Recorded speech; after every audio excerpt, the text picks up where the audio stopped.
Not everything breaks slowly. Sometimes it goes all at once. The relationship and the job and the health and the sense of direction, collapsing in the same season, in the same month, sometimes in the same week. And a man standing inside that kind of collapse does not need philosophy. He needs air. He needs one solid thing to stand on while the rest is still falling. The Stoics understood this. They were not writing for men sitting in comfort, with time to reflect on the good life. They were writing for moments exactly like this one. For the man who has lost his footing and needs to know, with certainty, what is still there. When Seneca lost his political standing, his wealth, and was eventually handed a death sentence by the emperor he had served, he did not write about hope. He wrote about what could not be taken. Not as comfort, as precision. He was identifying, in real time, the one thing that remained intact regardless of everything collapsing around it. His capacity to choose his response. That is it. That is the entire Stoic answer to collapse. Not that things will get better. Not that the loss was secretly good. But that inside every collapsing situation, there is one thing that belongs entirely to you, and cannot be removed without your consent. How you meet it. There is something collapsed as that nothing else can.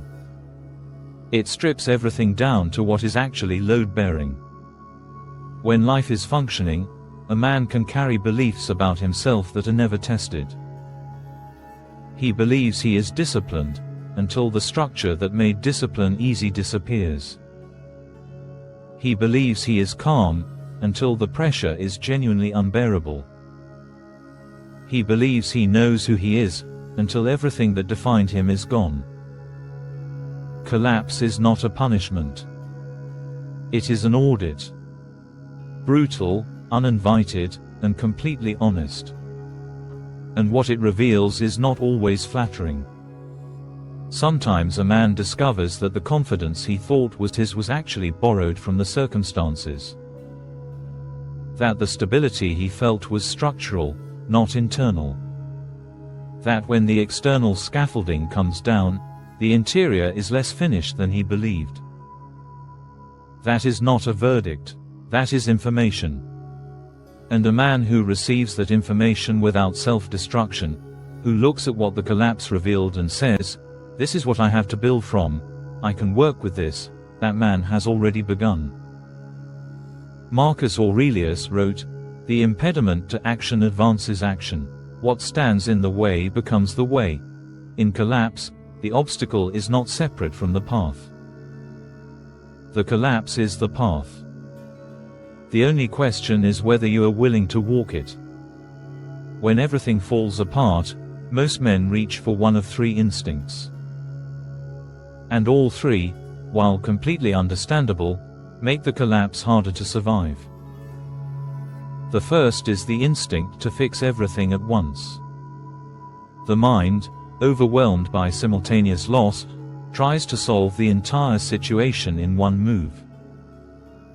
Rebuild the relationship, change the career, recover the health, restore the sense of direction, all immediately, all urgently. And the result is paralysis dressed as action. Frantic movement that produces nothing, because the energy is spread too thin across too many fronts to actually move anything. The Stoics had a specific remedy for this: contraction. When everything is falling, narrow your focus to the smallest possible unit. Not this year, not this month. Today, this hour, this one decision. The second instinct is to wait for the feeling to change before doing anything. To postpone action until motivation returns, until clarity arrives, until the emotional weight lifts enough to move. But collapse does not end because you waited for it to. It ends because you began moving through it. And the Stoics were unambiguous here: action does not follow feeling. In difficulty, Action precedes it. You move first. The feeling adjusts to the movement, not the other way around. The third instinct is to make the collapse mean something permanent about who you are. To look at everything that fell and conclude that the falling was inevitable, that it reveals a flaw that was always there, that the loss is deserved. This is the most dangerous of the three, because it turns a temporary external event into a permanent internal verdict. And no external event, however devastating, has the authority to define you. That authority belongs to you alone. So what does the Stoic response to collapse actually look like in practice? It does not look like strength performed for an audience.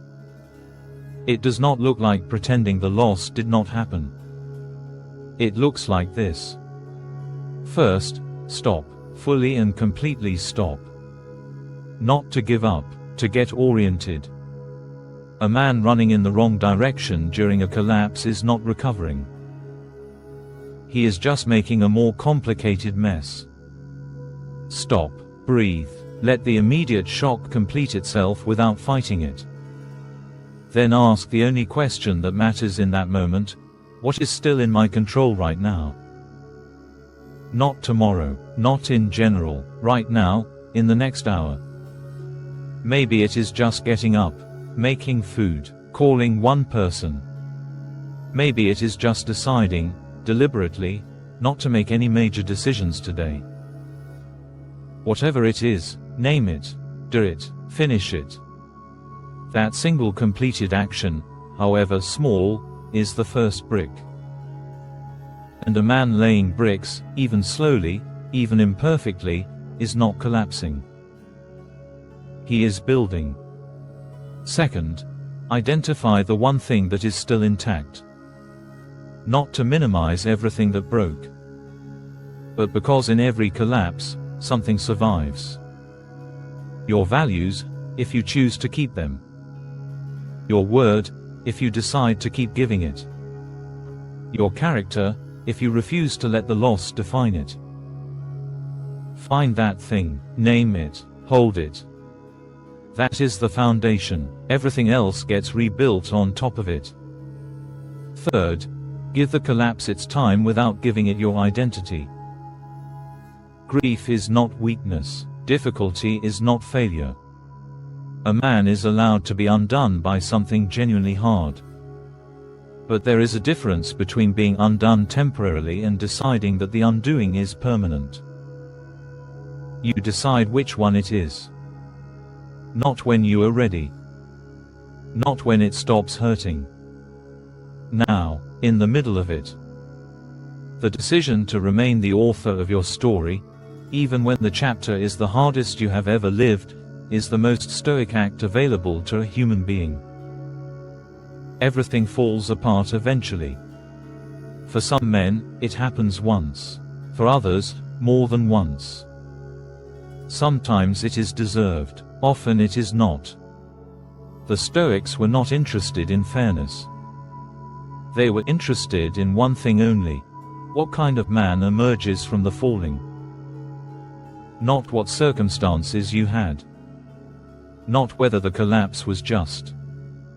What you did with yourself while it was happening. That is the only part of the story that is entirely yours. And it is, when everything else is stripped away, the only part that actually matters. The ground will hold again. Not because the world becomes kinder. Because you become harder to break. Walk the path. Remain steady.